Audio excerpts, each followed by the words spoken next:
So a lot of then what I'm going to have to be describing is the basic mechanics of the game. I have some videos that will help to illustrate that. The larger question is, does Spore represent Darwinian evolution, or is Spore an example of intelligent design narrative? I would argue that Spore does not meet some basic Darwinian concepts of natural selection and mutation. And due to the presence of both the auteur, Will Wright, who was very present in the marketing and larger discourse around the game, and the agency of the player to create their own creatures, ultimately the game reinforces ideas that we have that our world is the product of an intelligent designer. So what we're looking at right here is the box art. This is a pretty iconic image. Next, this is Will Wright. This is the creator of the game. It was released on September 7th, 2008. It pretty much hit right when the semester started for a lot of universities, which is the major target and demographic for this game. Electronic Arts is the publisher. They're considered to be, by some, the most successful publisher, and some the evil empire of the video game industry. Just to establish the legitimacy of looking at a game as a cultural product, it's reported that 97% of children play video games in some way, shape, or form. Video games also are not subject to the same ideas of digital divide or participation gap because of the console nature of it. Spore is an example of a PC game. It's also available on the Nintendo DS, which is a handheld system, and it's planning on being ported to other video game consoles as well, made by Microsoft and Nintendo. But for the most part, this game is available on a Mac or PC platform. First, this is not particularly a good game. It is a decent game. It is a very expansive game. The average review through various online compiling sites is 84%. This did not match the expectations of the video game industry. As you can see, this has been on the cover of, this is just a small example, this has been a huge push for marketing, getting this on the cover of various magazines. These cast of characters that are featured, I'll go back to the slide as well. Some of these characters are present in all of the this style of graphical advertising for the campaign, so you get certain consistent characters, and one quality that's present in all of them is the holding of a weapon.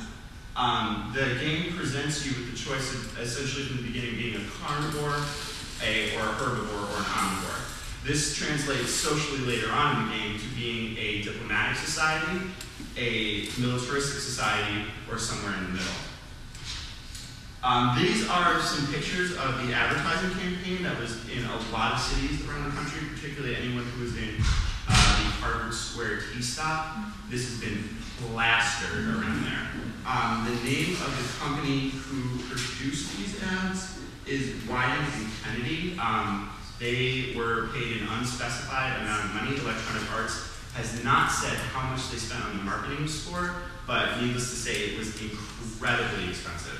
And industry projections are that they have not yet turned a profit on the production of this game. So these are just a variety of cities where they have ads, and these kind of outline characters. There's a fixed amount of them, but they're definitely you're able to recreate them in the game within the creation options. So here's another. All right, now I'm going to show you a video. The game is divided into 5 stages. The first is the cellular stage. You begin playing the game essentially as a single-celled organism, and you float around the sea after your asteroid crashes into a planet and life begins.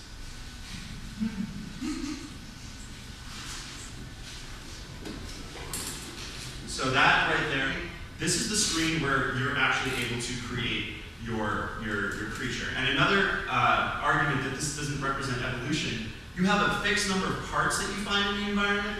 There are already building blocks. So what you're doing is you're creating a creature out of building blocks. You're not actually engaging in any form of selective reproduction. It's merely a toolbox where you collect what you want and you can kind of plug it onto the creature if you have the available food money, which you'll see right here down the bottom of the screen. In the bottom left-hand corner, you see a number. This is a screenshot of a creature that I created. This is in the what they call the creature stage before you develop sentience to the point where you can create a civilization. This is what the screen looks like when you're playing in the creature stage. You run around, which is with a sphere, three-dimensional sphere, which is the planet.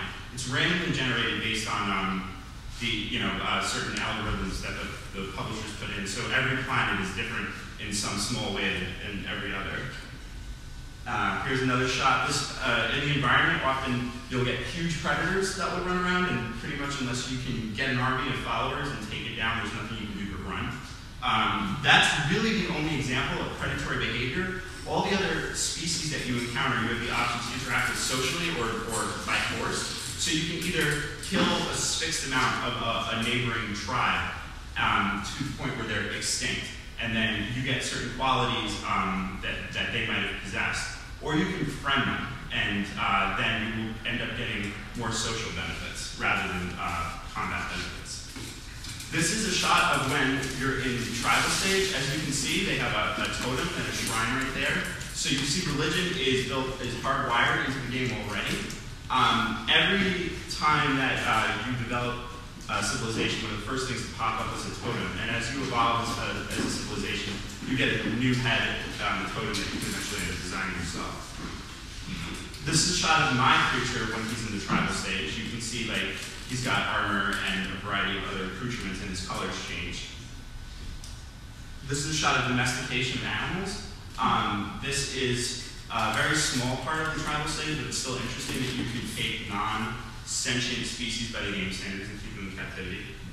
This is a shot of once you reach the city stage, which is develop actual technology. You can see that the buildings here are designed by one of the users that I took these images from, but you can pretty much make the buildings look however you like. Here's another shot of the city. This is more getting towards the space stage. Here's a planet side view. This is when you have the ability to kind of move out into the galaxy. In this model right here, the planets are all connected. You can jump by star system to star system. This is when it goes into the online mode. Everybody creates their own civilization, grows it to the point from cell to space travel, and then you go online, and everybody's in the same universe. And so you have your own civilization, you're interacting with others. The ultimate goal is to expand your empire.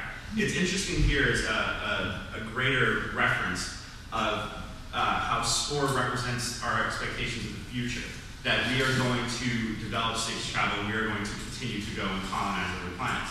That's all well and good, but this is not simply an idea from SPORE. This is represented pretty much in all popular science fiction media, that eventually empires will go to war in space. So we always have a constant depiction of war in the future, and that civilizations will rise and fall depending on their strengths. Let's see if I can get this video to work right here. All right, this is an example of terraforming and then destroying a planet within the game. They drop the terraforming bomb, which will then allow, pretty much instantly, you'll see the planet will start to transform, life will be added.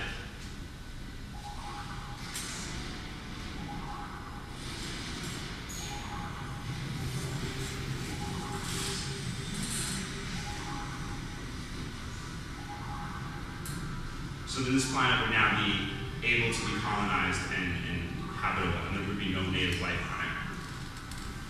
And now the same player is going to drop a bomb on this planet and show that you can actually destroy anything in the game. The evolution in the marketing of video games. It really takes a lot from other places, and one of the main arguments that people have that it represents intelligent design is when you look on Sporepedia, which is the collection of all the creations people have made.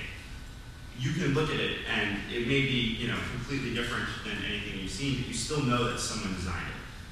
The same way that someone who would argue for intelligent design is you could look at something in the world, you may not know where it came from, but you can still have that feeling that something created it out there.